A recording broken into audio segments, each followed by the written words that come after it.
Kia ora tātou. Thank you so much for having me, Manawanui, and for everyone for sticking around after a really exciting but quite, I found it thought-provoking and relevant day, but a lot to take in. So thank you very much. I'm going to tell you a little bit about my swimming and maybe also how it can kind of relate to some of the concepts that have been talked about today. So I don't have a PowerPoint, but if I did, the first slide would be a picture of the opening ceremony at the London 2012 Paralympic Games. What I had been dreaming about for literally a decade.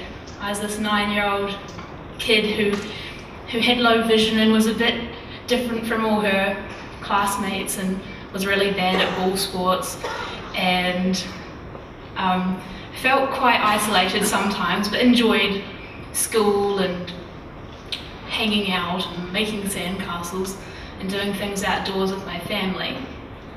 But I really just enjoyed the water, and I met this guy who'd done running, which I hated. But I met this guy, Tim Prendergast, who was working for the Blind Foundation in Wellington, and I was living in Upper Hutt, a little suburb just north of there, and he was kind of my idol. It's like, oh my gosh, he can run so fast. But he's also a bit like me, he can't see properly. And he can do these amazing things and go to Athens and Sydney and all these cool places where I had not been out of the North Island. So it was so cool to have someone like that as working at the Blind Foundation. It's almost so close. So this picture on the imaginary PowerPoint is me walking into the Olympic and Paralympic athletics stadium in London 10 years after that, and a lot of that was due to my family and support from them, but it was also about how I'd attacked this kind of crazy goal of representing your country at the biggest stage on the world. And I think that was, due a lot to my family's values of sticking at something, and also the amazing support networking that I had managed to accrue from different parts around Paralympics New Zealand and my local swimming clubs, and the guy at my mum's work who, after swimming in the mornings before high school, would give me a scone, and just lots of all those tiny people who make a positive difference in your life. And of course, along with that, you get the people who are like a coach who said, oh, you can't come to our squad, sorry, you're gonna get hurt because they're very vicious swimmers, or you might trip someone up or something like that. So you've got all these people who are quite sceptical about a disability or uneducated or something. So that's been one of the things that I've gotten over, and as a 9-year-old, I'd never have seen myself doing any kind of public speaking or travelling outside of the North Island or swimming faster than other people. And so I guess I just stuck with this sport where I felt like it was a second home, and I didn't have to worry about what the other kids thought of me having a book really close to my face, or always walking into poles or missing steps and stuff like that. And when I was at high school, my sight got worse to the point it is now, where I can see light and dark, and it was quite trying because I didn't want to have to be the blind kid with a cane and sunglasses who, as some of the wonderful lived experience stories here have said, how my friends, are they going to be able to see me as a friend or as a work colleague in the future? I feel like I'm just going to be the disabled person in the corner because I can't do things in the same way as sighted people. So swimming really gave me an opportunity to meet other people with a whole range of impairments who had just done amazing things, not only in sport but in the whole rest of their lives. And also the sports scene is can be inclusive, it can be very exclusive and weird, but it can be great because you get to meet people like Barbara Kendall or Valerie Adams was in the gym with me, and we just had our normal session, and she's like she is in the media, just "Yo, Mary, how was it?" And she gave me this massive hug after Rio, which was just incredible. But I think making the London team and all those culminating little positive people meant that when I got there, I was as confident as I could be, and walking into the stadium for the opening, I was like, whoa, great things are possible. And in a lot of ways, I feel like my life is split into pre and post London. And since then, the 4 years have been a bit up and down. My coach, he met a Swedish girl, and they went to Sweden, and now they have this squeezy, a Swedish Kiwi, and so yeah, they're over there, and I'm here, and I had to move to Auckland for a year of training because it was kind of put to me that there's this great facility on the North Shore, which is kind of a national hub, and it was a bit tricky with some of the perceptions of coaches in Wellington at one stage.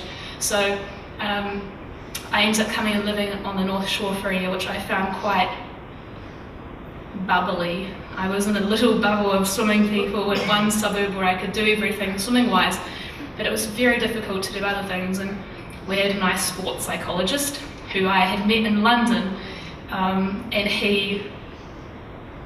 my first memory of him and I meeting in person with emailed, that was this person who stroked my arm, and he was like, "Stroke the chimp, Mary," and I was just so confused. Anyway, it's one of his mantras about everyone has the chimp that might have various thoughts, and some might be true and some might be untrue, but some of them are helpful and some aren't, so it's just calming the voices that are detracting from whatever you're trying to pursue. But yeah, so this sports site guy had this interesting introduction with me in London, but over the next couple of years he really taught me a few things in terms of, yeah, how do you enjoy doing whatever you're doing.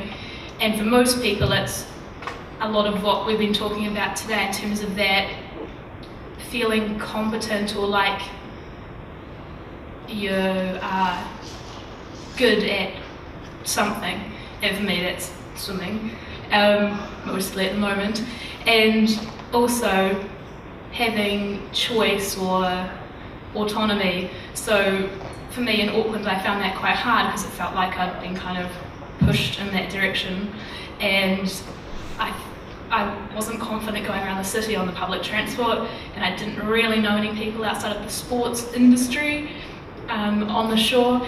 And then the third thing about having some kind of social connection, and that you matter as a person, no matter if you're good at something or if you're choosing to do it, that you actually have meaningful relationships. And so those kind of three things, when you can get them in the right balance, a lot of things are kind of possible. And that's one of the great things about sport for anyone. If it's done right, you can go amazing places and do amazing things, which is the same as we've seen today in the lived experiences and in the models and theory around how we look at disability and how we should enable people to have good lives. So I'm just quickly going to show you, is Grant still on the stage? He is. Okay, I'm quickly going to show you the only thing I do differently when I swim. I swim in a category for people who are completely blind. We all wear blacked out goggles with like car paint or something to make sure no light gets in, and they get checked, and if they have a tiny scratch you get disqualified, so straight after the race they get checked, and once everyone's checked you have official results. So to know how to swim straight is a really, really common question, and pretty much I don't, is the short answer. Now I'm getting worried. Now out of my comfort zone. But I pretty much just followed the lane rope with my fingertips, and in the month since getting back from Rio and not really swimming in a pool with lane ropes that much, it's been awesome because of these little nicks on my hand were finally healed. That keeps me relatively straight, and I feel confident against the lane rope and like I'm going in the right direction. But the wall is another matter, and to make sure I don't hit the wall, someone hits my head before I get to the wall. And so this is a tapper, and I'm going to put it that way, okay? It's away from ground, so. Yep. So mine is about 2 meters long and 2 and a bit meters, and it's got a polystyrene ball on the end. So as I swim towards the wall, someone is standing on the wall and they lean out and tap me on the head. So that's my indicator of how I know where the wall is. If they can do it consistently, it's great, like with any kind of device or tool or any measurement we use, right? It's good if it's reliable and valid, and usually it can be valid, but sometimes it's too light and then you don't feel it at all, and then you feel the wall first. And sometimes you get tapped really far out or really close, and then you're expecting the wall and it's not there, or you're not expecting the wall and it is there. So this is the main thing that blind swimmers have an issue with. But when you can use a system and it works, it's wonderful. So in London I came away with a few medals, which was awesome. And then in Rio I was going into my backstroke race, which I knew I had the best chance in. And in London I had a silver in it by 0.12 of a second. And this Japanese lady who held the world record, she won it. And then I think she's gone on to do law or something, and she wasn't in Rio, and I was like, ooh, chance.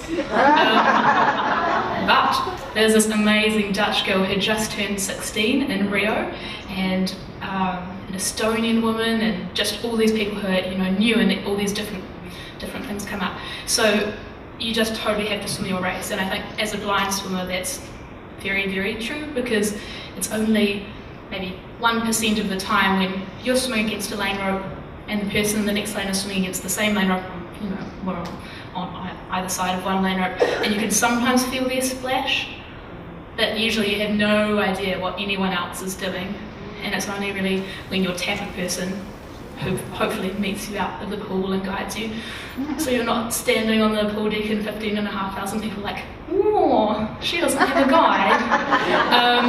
But it's only when they tell you what the result is that you actually know. Yeah, and so I was going into the final and I had done a really good time in the heat swim, so in the morning, and then the top 8 times go through to the final.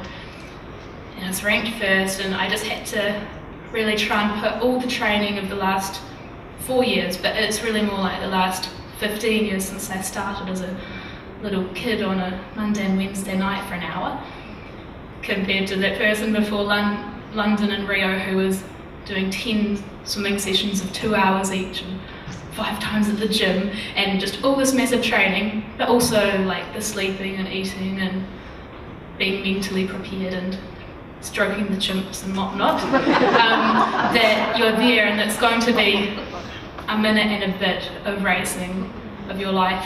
And it all worked out, well, I thought it had. I was really tired, and I remember the last 10 metres I felt like I wasn't moving at all, but I had a good tap and a good turn at the 50 metre mark of this two lengths, 100 metres backstroke, and I finished, and there's all these people going nuts in the stands, and they're all nearly all Brazilian, and I know some of my family is there, which is such a nice feeling. So it's all these parts combined in such an intense atmosphere, and for a week you've been living in this amazing village which is like nowhere else on earth, with 4,500 athletes, and just this completely weird and novel experience of being in an Olympic Paralympic village. But you have to focus on that 1 minute or 1.5 minutes of your life, and it feels like so much longer. And the whole process leading up to it, you have to get perfect. But once that was done, I was just really happy that I'd given it 110%, and that I knew I couldn't have gone any faster in the day. And my tapper at that point had done a good tap for the end, so I hadn't squashed my head, I'd touched it with my hand, and then he tried to like yell out the time, which you're not really supposed to do. You're supposed to wait till all the goggles get checked and stuff, but he didn't. I think he was a bit excited, which was really nice, but I thought, no, that can't be the time, that's like a world record. And then I'm just hearing what I want to hear him saying that it was, and it was awesome. And then the results got made official, and then bang. and then a person came to me and was like, "Congratulations, Mary. You did win, and I'm your drug tester." Oh, doping control officer, I should use the correct language now that we're in a conference. But there's also a person who comes and is your medal chaperone. They make sure you get to your medal ceremony. And to think that there's several points between London and Rio where I was like, I'm not really sure if I'm going to make it, even onto the team, not to mention getting a medal, just because those things of competency and social life and having choice or autonomy kind of stuff were a bit out of whack. But it all worked out and it was amazing, and this is the gold medal.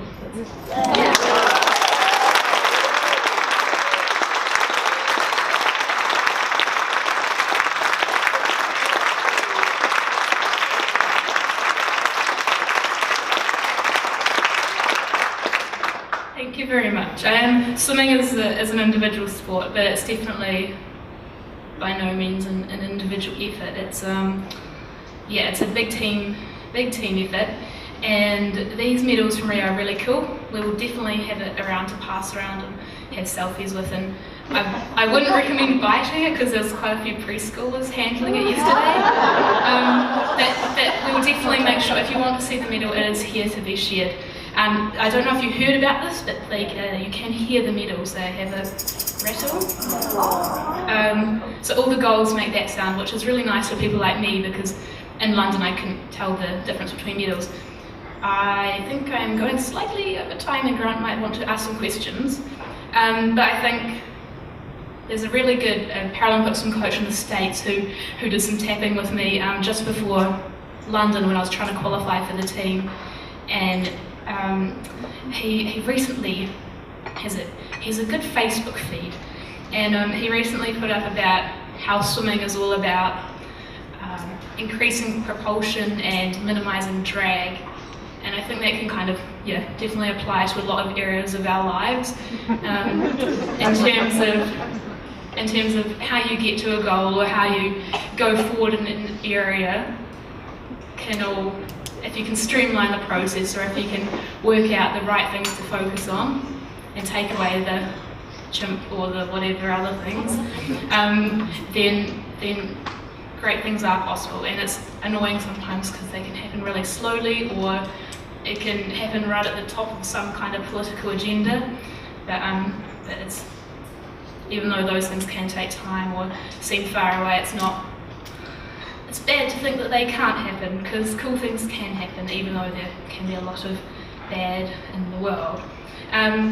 So I'd really like to just say thank you very much for having me, and if it's okay, I'd like to give you a small instrumental waiata. I've got it in my bag and I'm just going to sit there for a minute, and then if anyone has questions or Grant would like to ask something, I'm open to answering anything to the best of my ability. Yeah.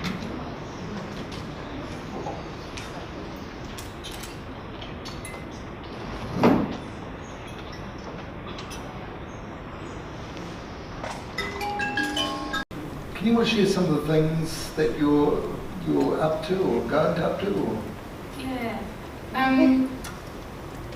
I really like trying to have other things in my life apart from swimming, because it can be quite consuming. And so over the last 5 years, since 2012, I've just slowly been chipping away at an arts degree through NASI by distance and part-time, which has been really good, and they've been very flexible about alternative formats for me, being a screen reader user and getting diagrams or textbooks and all those kind of facilities, as well as me being very inconsistent about being in New Zealand or other kind of sporting commitments.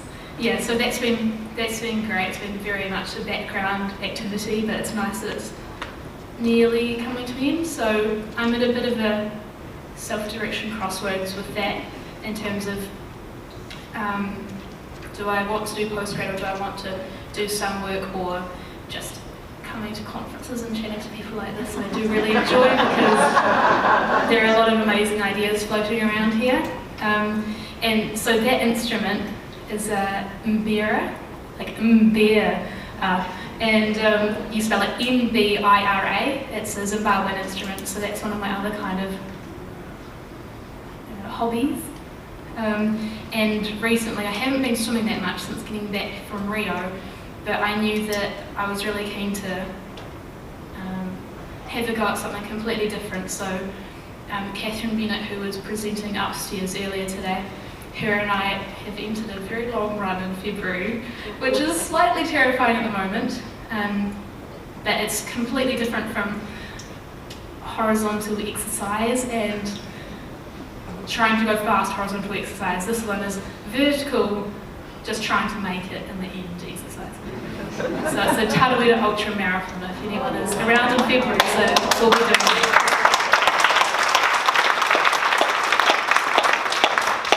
Yeah, that's right. That's the other thing I'm not going to be doing too.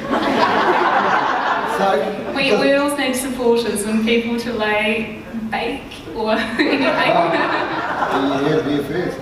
Now, the other thing I just want to ask briefly is, look, there are days, particularly when you're training and working hard, when, they're just, I don't know, they just don't feel like good days. Have you got a technique, is there a tip, is there something that you do to help you get you out of that kind of haze and back on track? Training for Paralympic Games, and especially me as a swimmer, there's a coach there and also sometimes a squad that I'm training with. So I know that it's letting them down if I don't get up, or as much as it was slightly maybe learned helplessness of when I was living in Auckland the year leading into Rio. My coach drove right past where I was living to get to the pool, so he would pick me up and stuff, and I don't know, there'd be like a horn blaring and wake up the rest of my housemates if I didn't actually get up. So it's like all the other kind of external for other people reasons. But I think going towards that kind of Paralympic goal, it was really a case of me just wanting to see if I could push the boundaries of whatever my body was capable of. And so for that, you have to try and get to a place where you've never been before, both physically and emotionally. And it's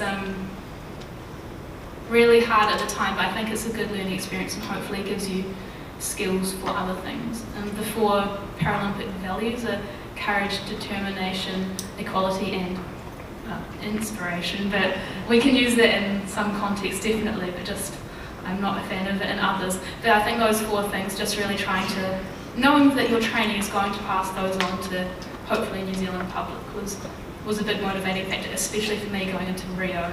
I think it was more of just a slightly selfish personal thing of I really want to make London, but Rio is a bit different. Cool. I want to ask 1 or 2 questions because just aware of time. So, one, have we got any questions from the audience? We have got a room mic somewhere. Yeah, thank you. Hi Lily, I've got a good question for you. I do swimming for Special Olympics, so I was wondering if I want to go in Paralympics, what should I do? This is a good question. Is that Portia? Yeah. Hey Portia. I think the big things about making a Paralympic Games is maybe just having a chat to some people who have done it before. And I think that was one of the bad things I didn't do as a young athlete or kid, and just in general I had maybe a bit too much respect for authority. Like I was really too shy to ask questions like you've just done, which is awesome. So just, going and meeting people and asking about their experiences. The big things for me were really knowing what it was going to take and then having that kind of support from my family and friends, and finding a good coach. That would be the pivotal thing for me. Cool, one more.